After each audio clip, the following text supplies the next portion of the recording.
Okay, let's get straight to the point. Competition manipulation, quite simply put, is cheating, folks. So that is what we are talking about. We are talking about the behavior of cheating. Now, you might be thinking about cheating in different ways. You might be thinking about it in terms of performance enhancing drugs, but maybe sort of like breaking the rules of a game. But we're going to talk specifically about manipulating competition. And that can be done by three groups of people.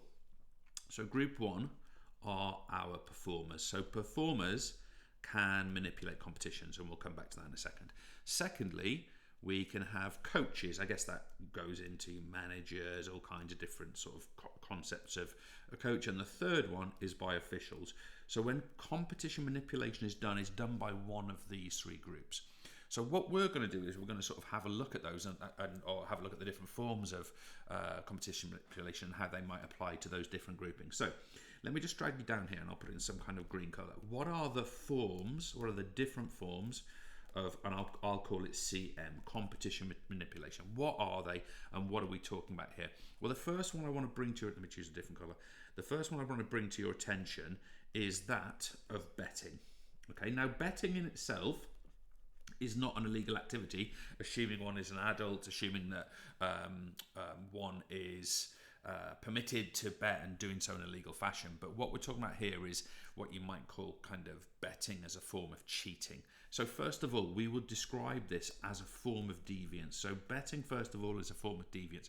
Secondly, what we sort of want to say here is that a deviant behavior will increase the chance of what we're going to call match fixing and bribery. So betting, needing a sport to be sort of its outcome to be a particular way. So if people are betting large sums of money on the outcome of a sports event, for example, those are the sort of behaviours that are going to ultimately lead to things like match fixing, bribery, because there's so many financial rewards on it.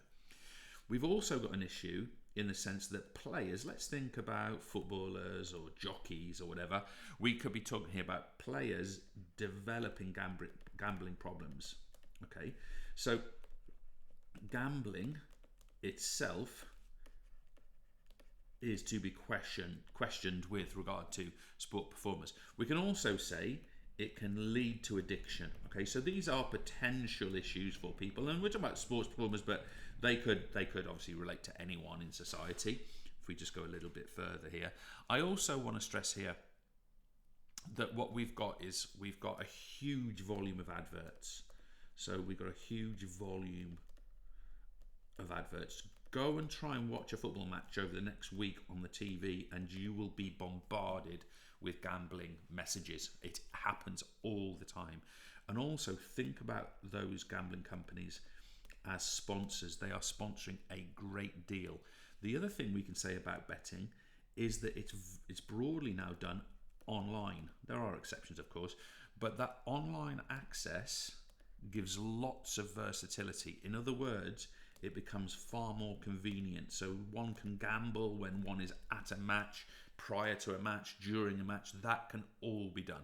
Now, obviously, if something like betting is to be done by a player, for example, the potential there for them to try and have that outcome actually occur goes up. Now, let's take this further. This might lead, it doesn't have to be via betting, obviously, but this might lead to something like match fixing. Okay, match fixing.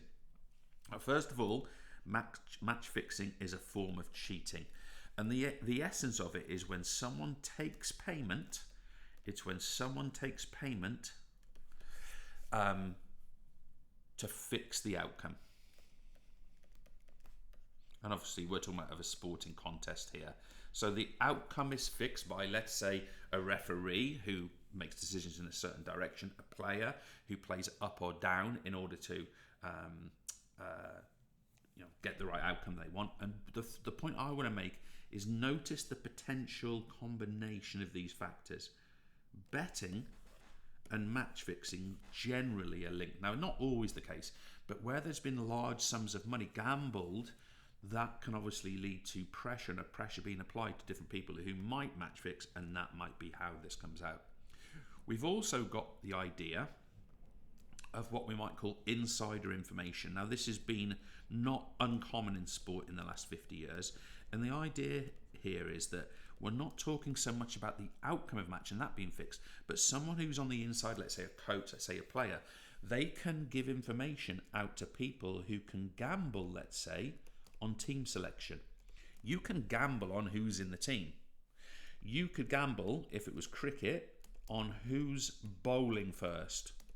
You could gamble on, for example, when the first no ball is bowled in cricket. Now, I use that example specifically because there was a major controversy in cricket about this exactly.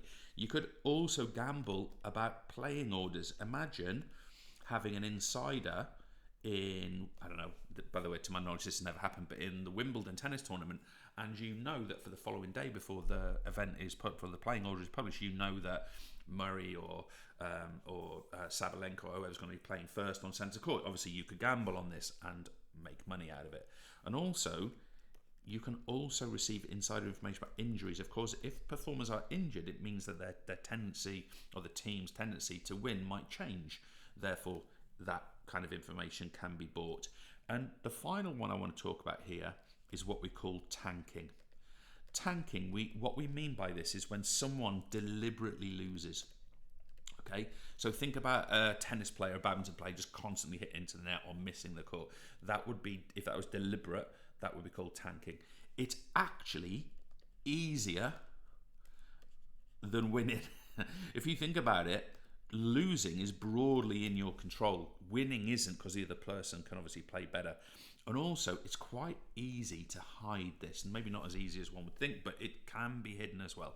So, with all these considerations in play, what are our strategies? What are we to do in sport to eliminate or reduce these possibilities? Well, first of all, we want strict rules. Okay? Strict rules goes without saying. This is an interesting one. It is argued there should be harsher punishments. Now, I've got mixed feelings about this, because there is a very strong sort of phenomenon in what you might call crime and punishment, what have you, that if you make punishments very, very harsh for low-level things, then people will just do bigger scale crimes or acts, because you're going to get punished harshly anyway. So that's an interesting one. You've got to get a balance with that one. We also need high levels of coordination. Now, I don't mean in the way that people move here, high levels of coordination, but what we mean by this is that an organisation, for example, let me go back to my Wimbledon example, they need to have very sort of specific schedules. They need to have their fixtures, which are published in advance. So all of this stuff cannot, becomes sort of transparent, I suppose. We also want relationships between companies. Okay, so if, for example, a rugby player is gambling heavily in 4 or 5 different gambling companies, those relationships between, or whatever, it's Paddy Power and Ladbrokes or whatever, they can coordinate and sort of be aware of that situation. Other strategies, where these things become illegal in society, we could be talking about prison sentences. That has been used in the past, but perhaps the most proactive way to do this is performer or player education.